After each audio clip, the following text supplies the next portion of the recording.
I guess I'm still recording. We're going to go 2 parts. Okay. So, the registrar called me and I go to his office and he's like, "What's this about? I can't accept this. I can't pay this bill. I can't accept it." I said, "Sir, I didn't make the law. You didn't make the law, but we both have to follow the law, and this is a valid law on South Carolina books. You can't blame me for finding a law that works for me."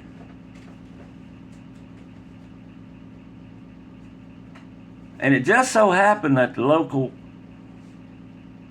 news channel was out in the parking lot because it was tax season, It was tax season, and they were doing a story on taxes. I said, Channel 7's outside. I said, "If you don't accept this, I'm going to go out there and show them this law and tell them you're not accept." "Oh, no, wait a minute. Wait a minute. Are you threatening me?" I said, "No, I'm telling you that it's a law. And I'm going to get in front of them cameras here in a minute, and I'm going to let everybody in South Carolina know that this is a law." Wait a minute. Wait a minute. Don't do that." I said, "Why not? I'm going to make this a one-time thing." And he signed off on my tax exemption. I said, "Y'all trying to screw me. I brought my tax exemption letter up here from the VA 3 times. Y'all trying to screw me for $69. That's why I'll go out there and blab to the world what I found." He said, I'm gonna sign off on this. But I want you to promise that you won't go out there and spread the truth." I said, "You're an Air Force nut. You took the same oath I did, and you're an elected official. You're an elected official, and you're violating your oath." He was a member of the VFW too.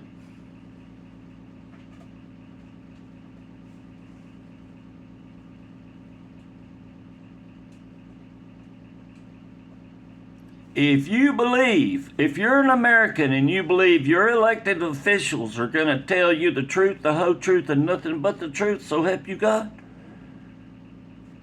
that's a conspiracy theory, because they ain't. He didn't care about the law, and he didn't care about that $68.79, I believe it was. All he cared about was me not going out and telling people the law. It's all about the money.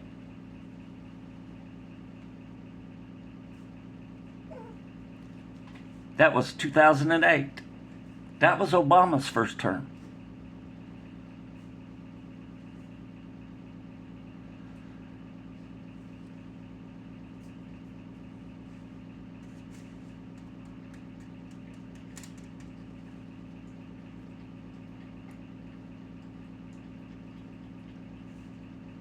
People want you to be not stupid, just uneducated.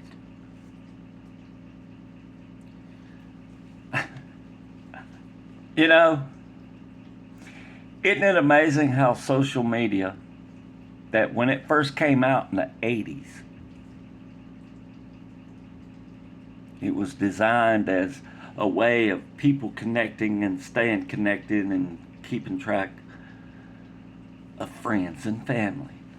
That's the way it was sold to the American people. But then it became the most antisocial place in the world.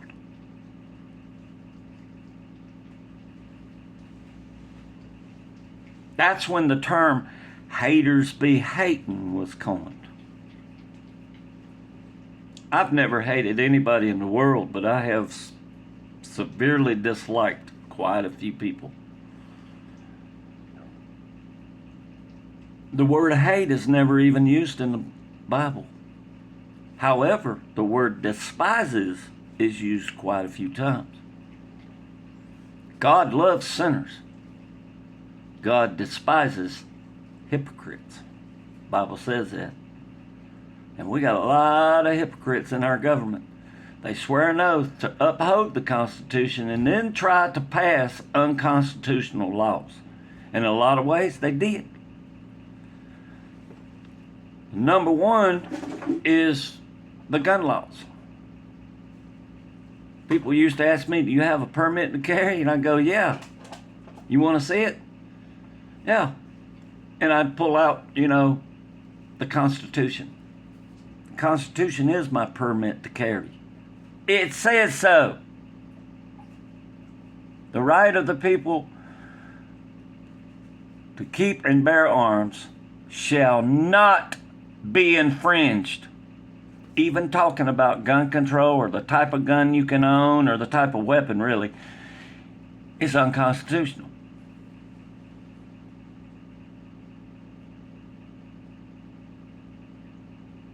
Anytime you hear Democrat or Republican or Independent or Tea Party talking about gun control, you don't want to vote for him.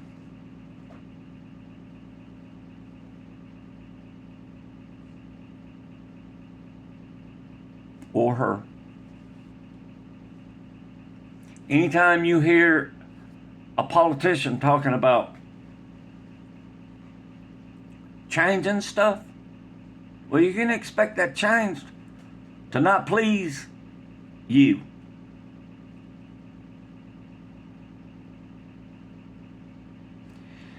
The very first sentence of the United States Constitution tells you who is in charge of this government. I'm going to say that again.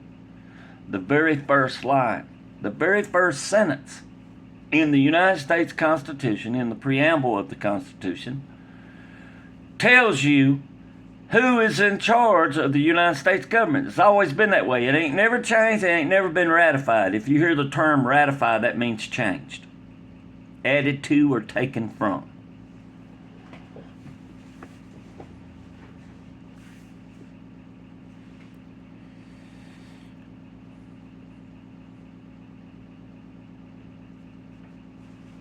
There's 26 amendments. Do you know all 26? You should. If you don't, look them up. They're right there on your phone. All you got to do is type in the 26 amendments of the Constitution and boop, it'll pop, hit enter, and it'll pop up right there on your screen. Read it. Get to know it. Familiar sight. A couple of years ago, my girlfriend had a daughter that was still in high school. And she had some questions about her finals, and there was some questions on the government in there. And she's like, the teacher didn't even cover this, the teacher didn't even cover that, blah, blah, blah. She's like, I was like, well, they want you to be dumb.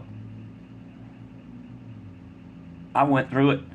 In 1996, I believe it was, my oldest daughter was like third or fourth grade, going to a DOD school at Camp Pendleton.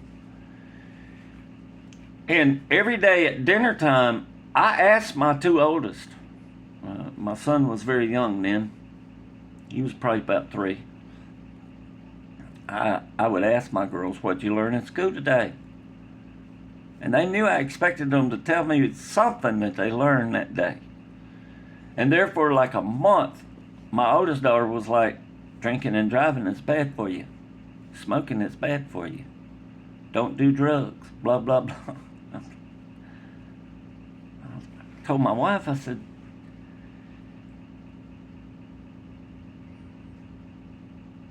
she can tell me about all these social skills, but she can't tell me nothing about science or math. And she was having problems with math, because they were trying to teach the finger method.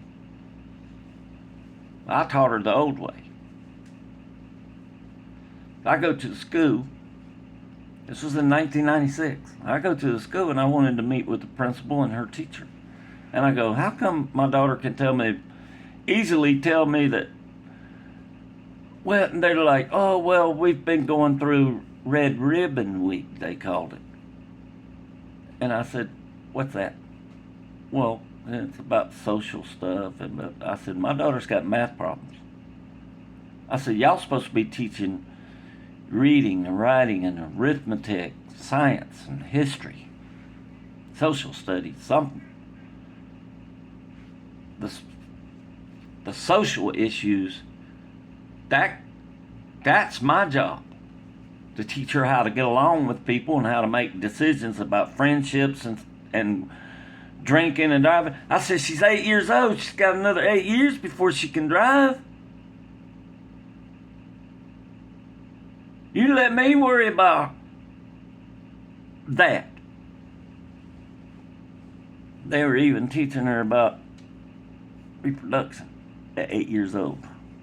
And I told them, I said, well, when it comes to that, that's mine and her mother's. Y'all can just send her to another room to do math problems because that's where she's weak. Well, you need to help her with her homework.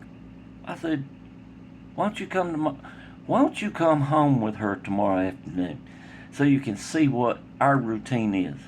When I get home, the first thing I do is ask them girls if they've done their homework yet. And if they've had problems, and if they have done their homework, I check it after their mother's already checked it.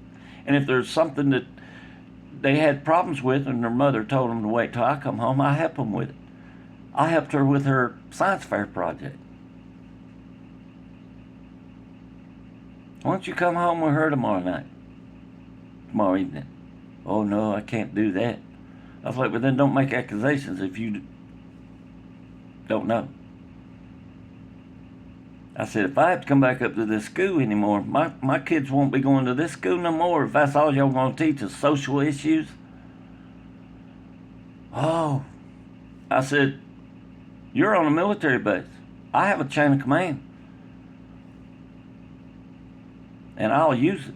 I'll go all the way to the Pentagon if I have to. This was in 96.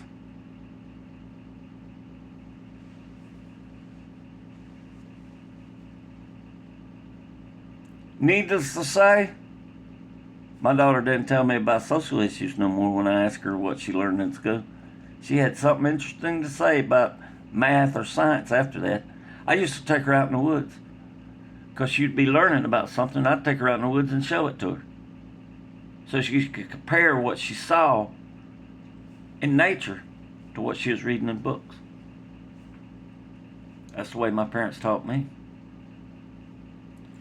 We've gotten away from the bare basics in this country. We've put complications into it. Don't need to be complicated. You don't need a tinfoil hat. You just got to have common sense to weed through all the crap. You know, you got to swim through all the stuff you hear and see on the news because the news don't tell you everything. They'll leave certain parts out that, like the Livingstons. Investment bankers and Comcast,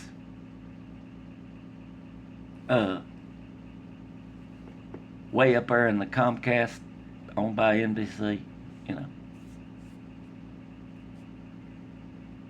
I got a lot of questions about that incident because there's a lot of things just because I know about Black Hawk helicopters for one thing. There must have been 100 alarms going off in that bird telling them that they were on a collision course. That's a special bird that flies military dignitaries. It's kind of like the same bird that flies the president. It's not one of them daggum helicopters that, you know, it's got even better radar than combat Black Hawks do.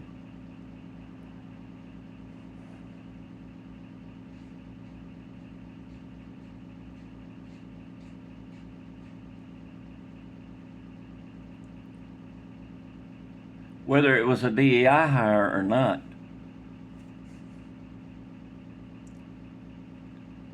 could have been.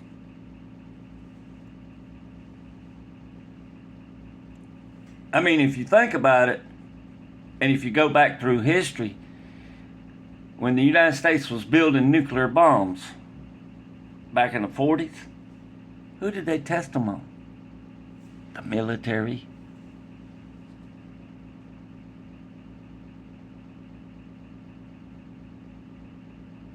You heard the president say that they were going to stop these research and stuff from Fort Bragg, MK Ultra, hypnotism.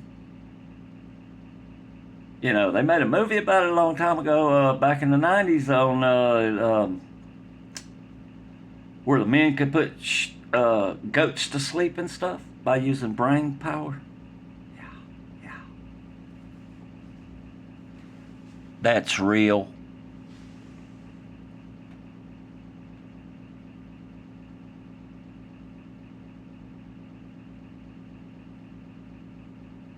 Was I subjected to testing? Yeah, I was. Not that kind of testing. I was just so smart. I aced the ASVAB 3 times. They thought I was cheating on it.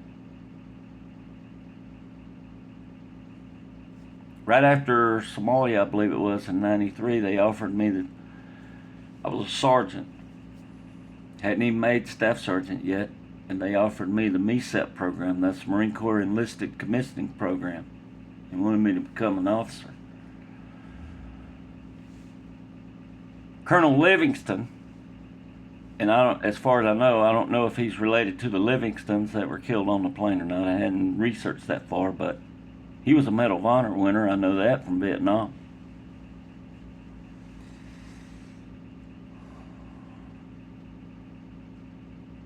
He told me, he said, this was at 29 Palms, California. He called me into his office.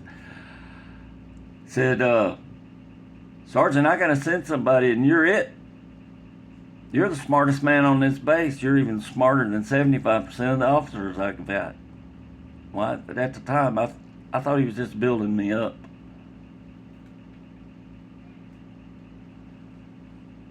I'm not bragging. I'm just telling you the realities of the military as far as how it's been played. Let me tell you something.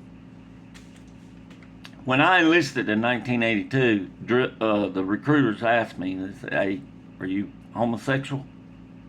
Well, that changed about when Reagan come through and they come out with the don't ask, don't tell policy. And that satisfied everybody.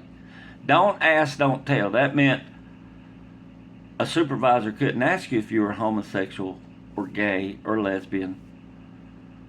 But then again, you couldn't go around bragging about it either. And that worked for everybody. That worked for 25 years until Obama.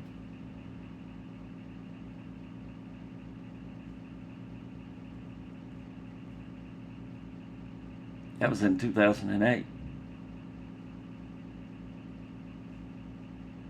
And then diversity come along around, early 2000s. Diversity come along right about 9/11 time. Diversity and equity and inclusion. Don't want to leave nobody out just because they a little retarded.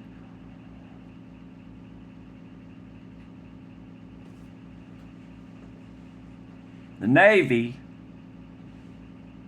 back in the 80s, converted from diesel to nuclear powered. That means they got uranium rods in a reactor somewhere on that ship.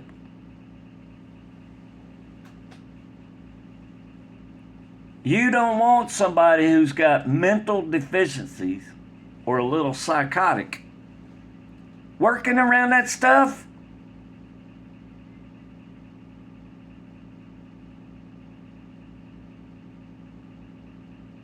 You don't want somebody who's got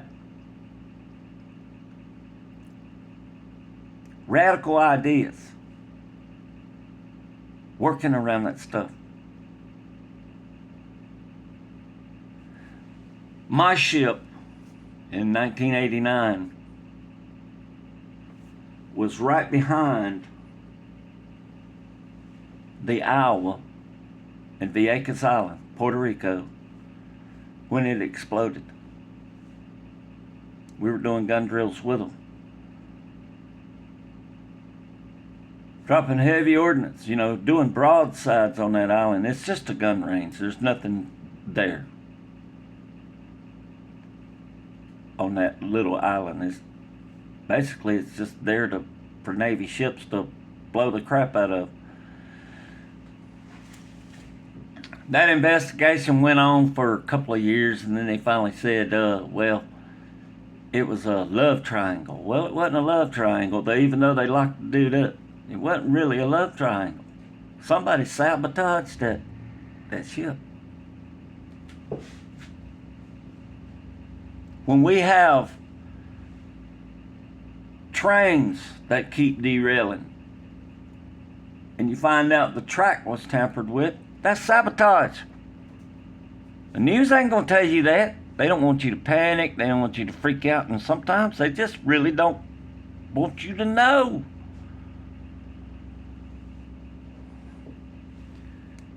Even a homeless person goes into an electrical transformer station to steal copper wire. That's sabotage. Why ain't they charged with that? You're tampering with something that's going to take down an entire city's power. Sabotage. They charge people that way. Some of this street level crime would level off. Today, just call today Rant Saturday, because I'm tired of hearing this crap. I am. How many of you are just tired of hearing it? We've put up with it for the last 8 years. Both sides lying, both sides pointing fingers, and nothing getting done. Well, it's time to get stuff done. And we see they're still fighting against Trump, no matter what he does, no matter what he says. I don't agree with everything he says, but hey, as long as stuff is getting done, I don't care. As long as it's taking care of the people. Look, Robert F. Kennedy Jr., several years ago, was talking about the red dye in the food and how bad it was for you. Well, the FDA just recently outlawed it. Finally, they were forced to admit that stuff is not good for you. In the meantime, how many people died from it? Is anybody held accountable for that? No. But let a mother, a single parent mother, who is struggling to pay her bills and raise her children, get caught shoplifting a $3 jug of milk from Walmart, and they end her life. Let that sink in. We got people living out on the streets right here under bridges, displaced from their homes from hurricanes, some of them.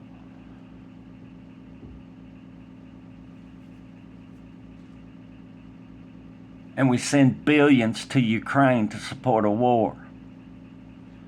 Well, if they ain't got no money for war, they shouldn't go to war.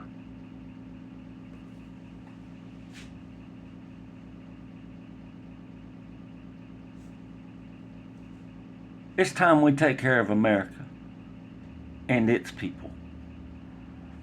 I didn't join the military to fight in foreign wars, foreign civil wars,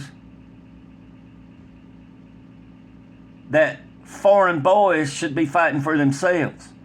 I joined the military to serve my country. And it does my heart good to see my brother Marines down there on that border. It does. It really does. Finally, we're serving our country.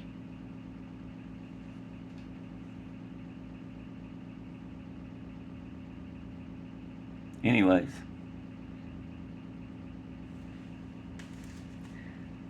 Y'all put your tinfoil caps on and roll your pants legs up, 'cause it's gonna get deeper before it gets shallower.